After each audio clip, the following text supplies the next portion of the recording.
늦은 밤 거실의 스탠드만이 희미하게 빛을 밝혔다. 텔레비전 속 드라마는 한창 사랑을 속삭이고 있었지만 내 눈은 남편의 뒷모습에 머물렀다. 식탁에 엎드려 깜빡 잠이 든 남편은 예전에는 상상도 못할 모습이었다. 곤히 잠든 그를 보며 만감이 교차했다. 내가 남편의 사랑을 이렇게나 애달프게 갈구하는 날이 올 줄 누가 알았을까. 마치 사막의 갈증처럼 목마른 내 마음은 누구에게도 들키고 싶지 않은 비밀스러운 고통이었다. 자식들은 이제 각자의 둥지를 찾아 떠났다. 큰아들 내외는 서울에서 번듯하게 살고 있고 작은 딸은 미국에 정착했다. 손주들은 7이나 되지만 그들의 재롱을 보는 것은 가뭄에 콩 나듯 드문 일이다. 젊었을 때 나는 오직 남편과 자식들을 위해 살았다. 남편의 밥상에는 늘 정성껏 차려진 반찬이 올라갔고 아이들의 등하원은 내 몫이었다. 돌이켜보면 내 인생에 나는 없었다. 언제나 누군가의 아내, 누군가의 엄마로 불리며 존재했다. 이제 아이들은 독립했고 남편은 은퇴 후 자신의 취미생활에 몰두했다. 텃밭을 가꾸고 동네 휘트니스 체육센터에 나가 운동을 하고 오래된 친구들과의 모임을 즐겼다. 그는 바빴고 행복해 보였다. 나는 그를 위해 모든 것을 바쳤는데 왜 그의 행복 안에 나는 없는 것 같을까? 우리 둘만 남은 집의 정적만 흐르면 나는 견딜 수 없는 외로움에 휩싸였다. 그가 건네는 한마디의 다정한 말, 따뜻한 눈길 하나에 온종일 시들었던 마음이 다시 피어날 것만 같았다. 오늘 저녁도 그랬다. 딸 수진에게 전화가 걸려왔다. 요즘 힘들다는 수진의 목소리에 나는 온 마음을 다해 위로했지만 사실 내 마음 한쪽은 싸늘하게 식어 있었다. 몇 달 전 수진이 이혼하고 집에 들어왔을 때 남편은 영 탐탁지 않아 했다. 마치 자기 자식이 아닌 양 시큰둥한 반응에 나는 서운함을 넘어 화가 치밀었다. 딸에게 필요한 건 친정의 따뜻한 보살핌인데 남편은 그저 불편한 기색을 내비칠 뿐이었다. 수진의 이혼은 우리 부부 사이에도 깊은 골을 만들었다. 딸의 이야기를 들어주며 함께 울어주는 내 모습이 남편은 불만스러웠던 모양이다. 그는 내게 왜 그리도 남의 일에 참견이 많냐며 핀잔을 주기도 했다. 그때마다 나는 세상에 혼자 남겨진 기분이었다. 가장 가까운 남편마저 나의 아픔을, 나의 마음을 이해해주지 않는다는 절망감에 휩싸였다. 나의 외로움은 점점 깊어져 갔다. 남편은 나이가 들수록 무뚝뚝하고 감정 표현에 서툴러졌다. 그는 전형적인 옛날 남자였다. 사랑한다는 말 대신 어깨를 두드리는 것으로 혹은 좋아하는 음식을 사주는 것으로 마음을 표현하는 사람. 하지만 나는 이제 그런 방식으로는 채워지지 않는 마음의 허기를 느꼈다. 어쩌면 그 허기는 오랜 세월 나 자신을 돌보지 않고 다른 이의 삶을 채우느라 생긴 것일지도 모른다. 어느 날 남편의 오래된 친구 영철 씨에게서 연락이 왔다.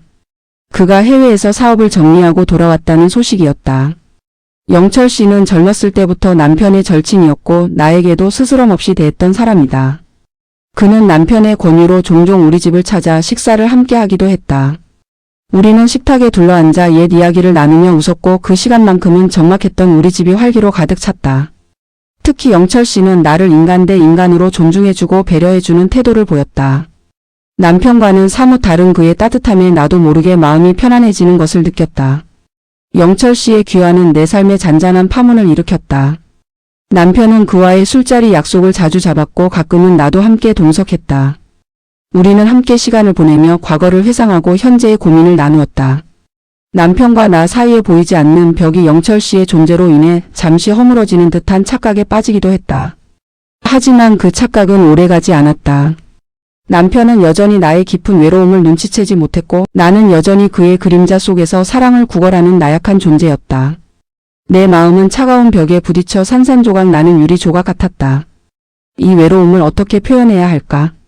나는 한숨만 깊어졌다.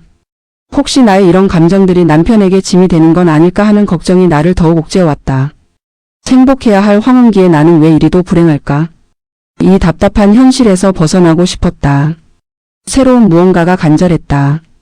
나를 찾아 헤매는 내 영혼의 조각들을 하나씩 맞춰가고 싶었다. 영철 씨와의 대화는 나에게 잊고 있던 설렘이라는 감정을 느끼게 했다. 그는 나를 그저 아내가 아닌 한 사람으로서 존중해 주었다. 나의 이야기에 귀 기울이고 공감해 주었다. 그 작은 배려가 얼마나 큰 위로가 되었는지 남편은 알 리 없었다. 나 또한 이런 감정 변화가 익숙지 않아 당혹스러웠다. 내 마음속에서 복잡한 감정들이 뒤섞였다. 혼란스러웠지만 동시에 어딘가 막혔던 감정의 문이 열리는 것 같은 희망도 품었다. 이 미묘한 감정의 변화는 앞으로 나의 삶에 어떤 영향을 미칠까?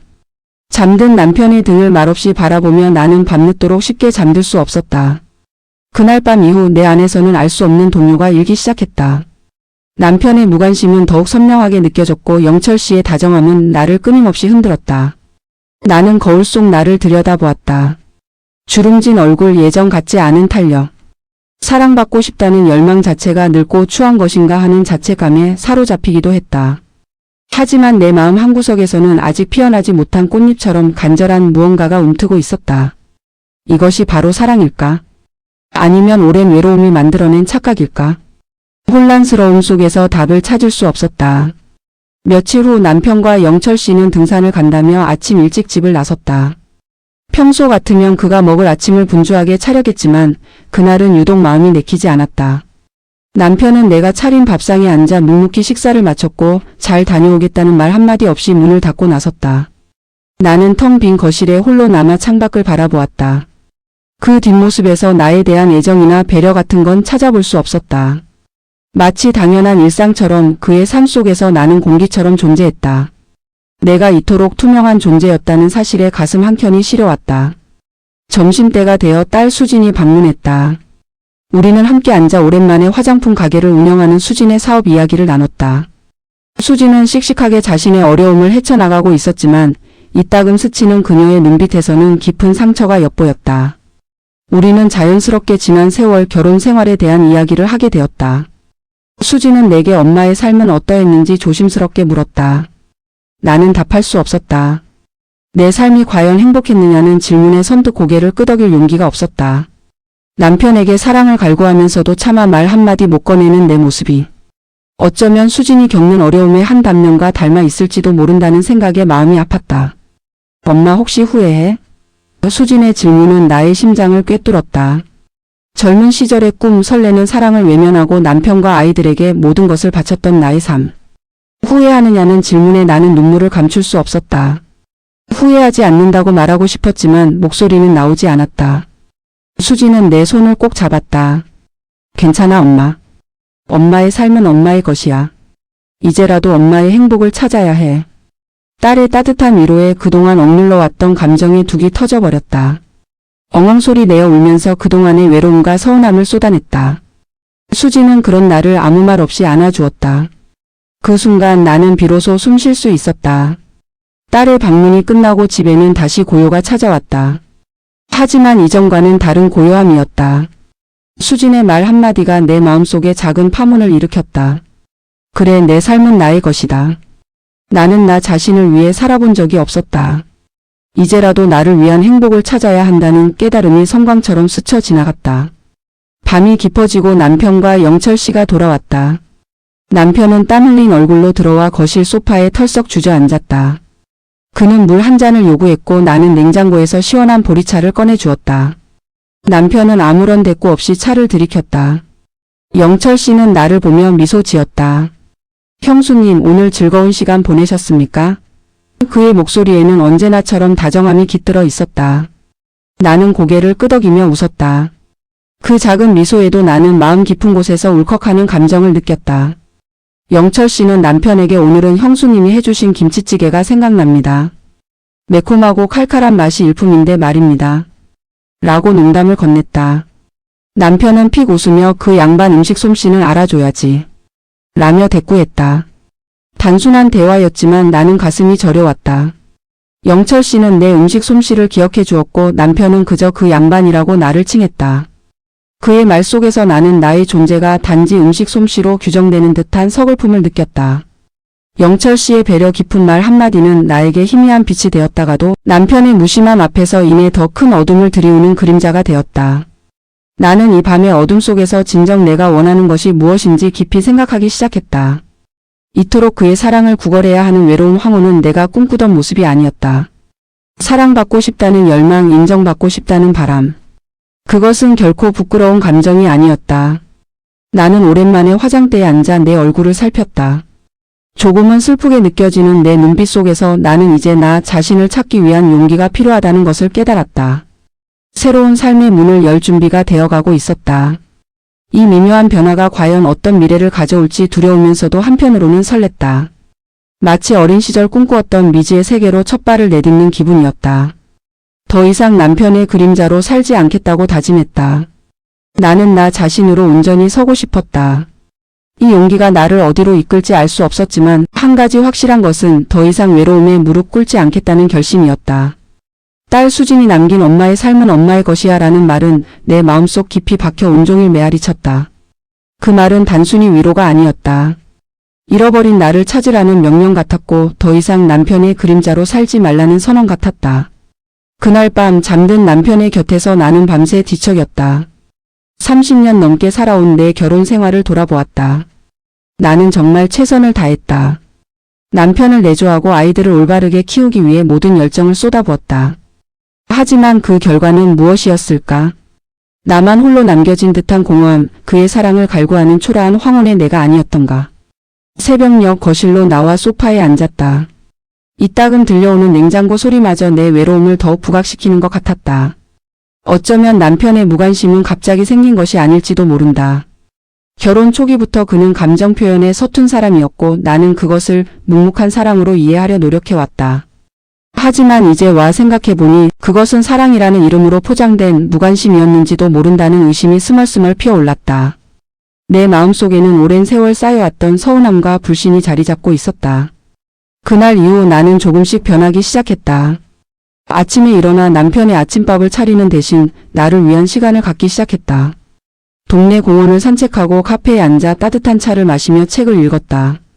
틈틈이 문화센터에서 하는 수채화 강좌도 신청했다. 붓을 들고 그림을 그리는 동안 나는 잊고 지냈던 나 자신의 모습과 마주할 수 있었다.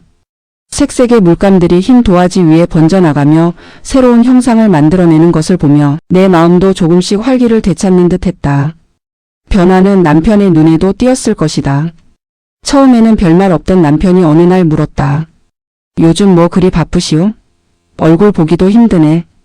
그의 목소리에는 관심보다는 짜증이 섞여 있었다. 나는 속으로 씁쓸하게 웃었다. 이제껏 나에게 관심이 없었던 그의 물음에 나는 왠지 모를 통쾌함을 느꼈다. 이제 나도 나를 위해 좀 살아보려고요. 내가 담담하게 답하자 남편은 의외라는 듯 나를 빤히 쳐다보았다. 그 시선은 처음으로 내게 나라는 존재를 인식하는 것 같아 어색했다. 수채화 강좌에서 돌아오는 길 영철 씨를 우연히 만났다. 그는 길가에 세워진 차에 기대어 나를 기다리고 있었다. 형수님, 오늘 미술 수업 잘 다녀오셨습니까? 강좌 등록하셨다는 말씀 듣고 혹시 여기서 뵙지 않을까 했습니다. 그의 다정한 말투와 미소는 여전히 나를 설레게 했다. 우리는 함께 차를 마시며 그림에 대한 이야기를 나누었다. 그는 내 그림을 보며 진심으로 칭찬해 주었고 내 감정 하나하나를 섬세하게 읽어주는 듯 했다. 남편에게는 한 번도 느껴보지 못한 깊은 공감이었다. 그의 시선은 언제나 나를 한 사람으로서 온전히 바라보고 있었다. 영철 씨는 자신의 지난 삶을 이야기하며 나에게 깊은 울림을 주었다. 그는 배우자를 잃은 지 꽤 되었고 홀로 오랜 세월을 보냈다고 했다. 그의 외로움은 나와 닮아 있었지만 그는 그 외로움을 자신의 새로운 활력을 찾는 동기로 삼았다고 했다. 그의 말 속에서 나는 나의 고통이 비단 나만의 것이 아니라는 위안을 얻었다. 동시에 새로운 시작을 두려워하지 말라는 용기도 얻었다. 그와의 대화는 내 다친 마음에 한 줄기 빛이 되어 주었다. 하지만 이러한 감정은 나에게 또 다른 복잡한 마음을 안겨주었다. 영철 씨에게 끌리는 마음은 순수하게 새로 피어나는 설렘이었지만 한편으로는 남편에 대한 죄책감이 들기도 했다. 오랫동안 나를 외면했던 그였지만 그래도 그는 내 남편이었다. 우리에게는 30년이 넘는 세월과 함께 쌓아온 추억이 있었다. 어쩌면 그에게도 나름의 표현 방식이 있었을 뿐 나를 사랑하지 않았던 것은 아닐지도 모른다는 생각에 다시 혼란에 빠졌다. 집으로 돌아와 나는 남편에게 솔직하게 이야기를 꺼내봐야겠다고 마음먹었다. 더 이상 나의 외로움을 숨기고 그의 사랑을 구걸하는 나약한 내가 되고 싶지 않았다. 우리의 관계가 이렇게 어긋난 채로 황혼을 보내고 싶지 않았다. 하지만 막상 그에게 무슨 말부터 해야 할지 막막했다. 그의 무뚝뚝한 성격을 알기에 자칫 나의 진심이 곡해되어 더 큰 갈등으로 이어질까봐 두렵기도 했다. 나의 이 감정 변화가 과연 우리 부부에게 새로운 시작을 가져다 줄지 아니면 걷잡을 수 없는 파국을 불러올지 알 수 없었다. 이 두려움 속에서도 나는 작은 용기를 내어보기로 했다. 나의 진실된 마음을 그에게 전하지 않는다면 나는 평생 후회할 것 같았다. 거실 스탠드의 불빛 아래 나는 다시 남편이 잠든 방문을 바라보았다. 깊은 숨을 내쉬며 나 자신에게 힘을 불어넣었다. 어둠이 깔린 방 나는 남편의 방문을 바라보며 깊은 숨을 골랐다. 내 인생의 중대한 고백이 될지도 모를 이 대화를 어떻게 시작해야 할까? 지난 며칠간 가슴속에서 맴돌던 수많은 말들이 입안에서 뒤엉켜 나왔다. 그의 반응이 두려웠지만 더 이상 침묵 속에서 나 자신을 잃어가고 싶지 않았다. 나는 더 이상 사랑을 구걸하는 여인이 아니었다. 나의 존엄과 행복을 찾기 위한 용기를 내야 할 때였다. 밤늦게까지 거실에 앉아 책을 읽는 척하며 기다렸다. 남편은 평소처럼 저녁 뉴스를 시청하다가 먼저 잠자리에 들 준비를 하는 듯 했다. 늦은 시간 그가 샤워를 마치고 나왔을 때 나는 조용히 말을 꺼냈다. 여보, 우리 이야기 좀 할 수 있을까요? 나의 목소리는 생각보다 떨리지 않았다. 오히려 단호함이 묻어나는 듯 했다. 남편은 잠시 놀란 듯 했지만 이내 아무 말 없이 내 맞은편 소파에 앉았다. 우리 사이에는 어색하고 무거운 침묵이 흘렀다. 나는 조심스럽게 입을 열었다. 나는 지난 30년이 넘는 세월 동안 당신의 아내로 아이들의 엄마로 살아왔어요. 늘 당신과 아이들을 위해 최선을 다했고 그것이 나의 행복이라고 믿었어요. 내 말에 남편은 아무런 대꾸도 하지 않고 나를 응시했다. 나는 그의 눈빛 속에서 어떤 감정도 읽을 수 없었다. 그의 무표정한 얼굴은 내게 더 큰 용기를 요구하는 듯 했다. 하지만 이제 아이들도 모두 독립하고 당신도 은퇴하고 나니 내 삶에 나 자신은 없다는 것을 깨달았어요. 당신의 곁에서 나는 늘 외로웠어요.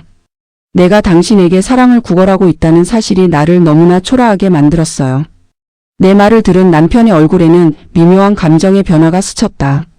놀라움, 당황스러움 그리고 약간의 분노까지 엿보이는 듯 했다. 그는 한동안 나를 빤히 쳐다보았다. 나는 그의 시선을 피하지 않고 똑바로 응시했다.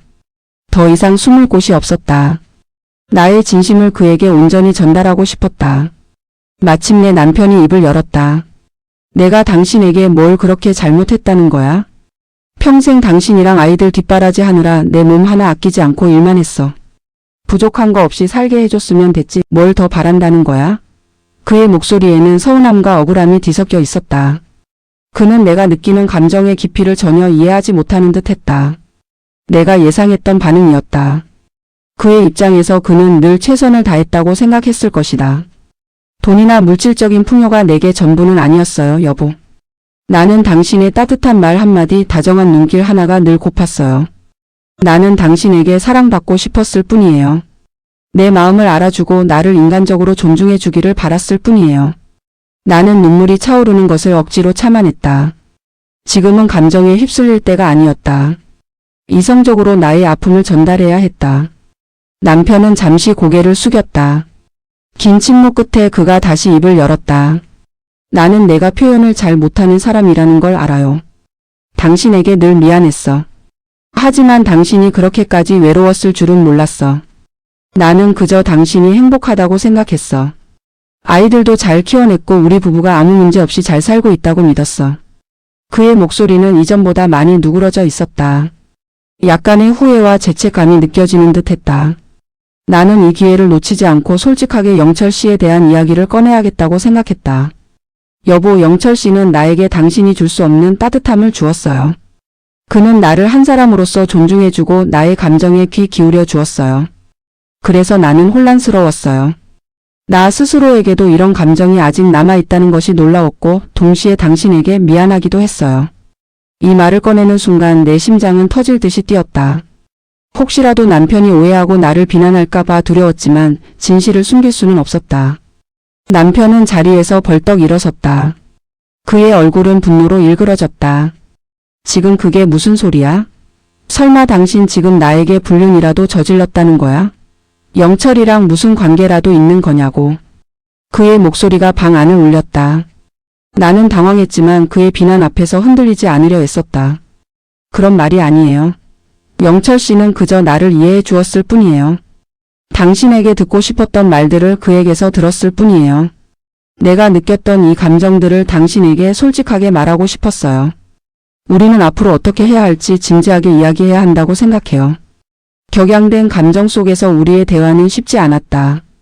남편은 나를 불신하고 오해했지만 나는 더 이상 그의 분노 앞에서 숨지 않았다. 처음으로 나의 감정을 온전히 드러냈고 나 자신을 지키려 노력했다. 새벽의 정적은 우리 부부의 낡고 병든 관계를 낱낱이 드러내는 듯 했다. 이 대화가 우리 부부 관계에 파국을 불러올지 아니면 새로운 시작을 알리는 신호탄이 될지는 알 수 없었다. 다만 한 가지 분명한 것은 나는 더 이상 과거의 나로 돌아갈 수 없다는 사실이었다. 이제 나의 삶은 오롯이 나의 것이어야 했다.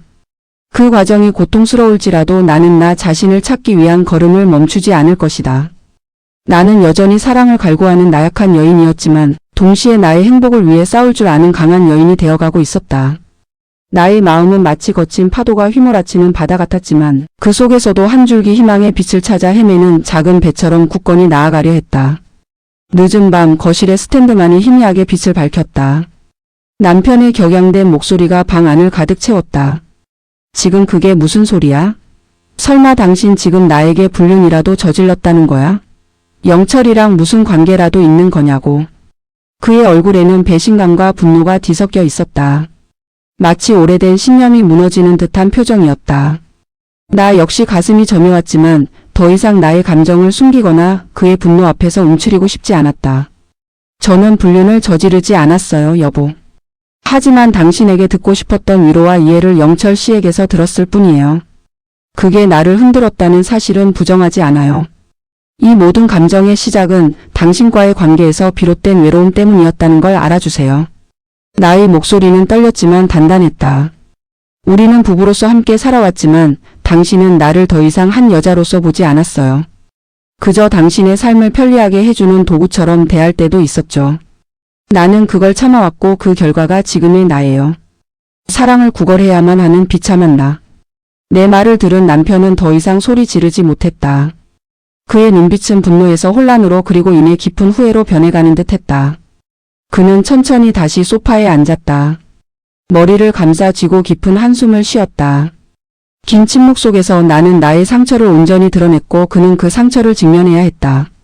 미안하다, 정말 몰랐어. 당신이 그렇게까지 힘들었을 줄은. 그의 목소리는 몹시 지쳐 있었다. 처음으로 그는 나의 고통을 인정한 것이다. 나는 그의 눈을 보았다. 그의 눈에는 나이를 먹으면서 무심함 속에 감춰두었던 깊은 외로움과 막막함이 어렸다. 어쩌면 그도 나만큼이나, 아니 어쩌면 나보다 더 외로운 황혼을 보내고 있었던 것은 아닐까. 그제야 그의 무관심이 나를 향한 악의가 아니라 그 자신 역시 관계 맺는 법을 잊었거나 혹은 한 번도 제대로 배워본 적이 없었던 것일지도 모른다는 생각이 들었다.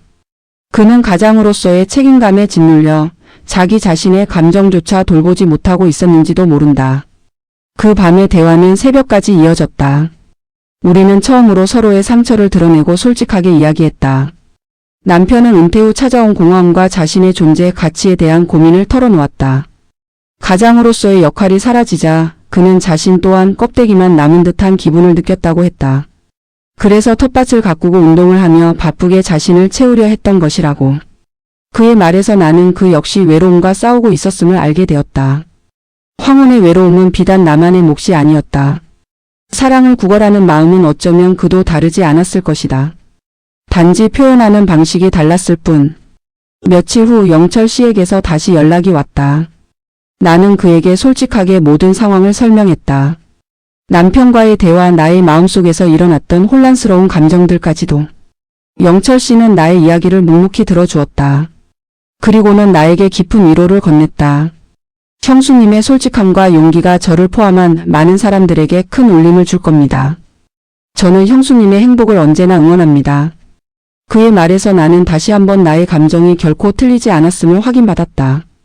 그는 나의 내면을 성장시키는 소중한 거울이 되어 주었다. 그가 나에게 보여주었던 따뜻함은 내가 남편에게서도 마땅히 받아야 할, 그러나 잊고 지냈던 사랑의 한 형태였다. 그날 이후 우리 부부의 삶은 조금씩 달라지기 시작했다. 남편은 나를 대하는 태도가 눈에 띄게 부드러워졌다. 작은 일에도 먼저 나의 의견을 묻고 나의 기분을 살폈다. 주말에는 내가 좋아하는 미술 전시회에 함께 가자고 먼저 제안하기도 했다. 나는 더 이상 그의 사랑을 구걸하지 않아도 되었다. 오히려 그가 나에게 먼저 다가와 마음을 표현하기 시작했다. 식탁 위에는 내가 좋아하는 반찬들이 올라왔고 산책길에서는 슬며시 내 손을 잡는 그의 손길이 느껴졌다. 물론 30년 넘게 굳어진 관계가 하루아침에 완전히 바뀌는 것은 아니었다.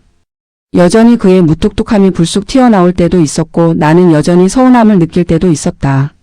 하지만 이제 우리는 서로에게 솔직하게 이야기할 수 있게 되었다. 나의 감정을 숨기지 않고 표현하면 남편은 진심으로 나의 이야기를 들어주고 이해하려 노력했다. 그리고 나 역시 남편의 숨겨진 외로움과 표현 방식의 한계를 이해하게 되었다. 사랑은 완벽한 타인을 만나는 것이 아니라 불완전한 서로를 이해하고 포용하는 과정임을 비로소 깨달은 것이다.